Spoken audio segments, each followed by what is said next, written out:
Hello అండి. Good morning. నిన్నందరూ ఓటేసారా? మీరు సరైన నాయకుడిని ఎంచుకున్నానని అనుకున్నారా?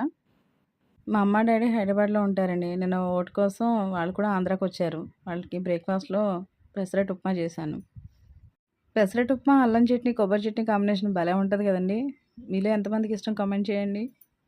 మా లక్కీ పాపకేమో ఈ పెసరట్టు ఉప్మా అస్సలు నచ్చదు. సో, ఇంట్లో ఉన్న దాంతోనే ఏదో బర్గర్ ట్రై చేశాను. ఈ పిజ్జాలు, బర్గర్‌లయితే అస్సలు నా వల్ల అవ్వదండి. నేనెప్పుడు చేయడానికి కూడా నేను ట్రై చేయను.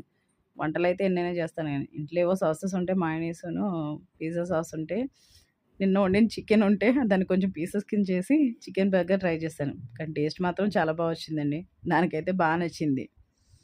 ఇది చూడ్డానికి బాలేదు గానీ, తింటే మాత్రం చాలా బావుంది. నేను కూడా టేస్ట్ చేశాను. నాకు ఒకటి అర్థం కావట్లేదండి. ఈ యూట్యూబర్స్ అందరూ ఎలా వాయిస్ ఓవర్ ఇస్తారు? అసలు వీడియో రన్ అవుతున్నప్పుడు దానికోసమే మాట్లాడాలా? వేరే టాపిక్ ఏదైనా మాట్లాడాలా? నాకైతే పిచ్చలేస్తుందండి అసలు ఈ వాయిస్ ఓవర్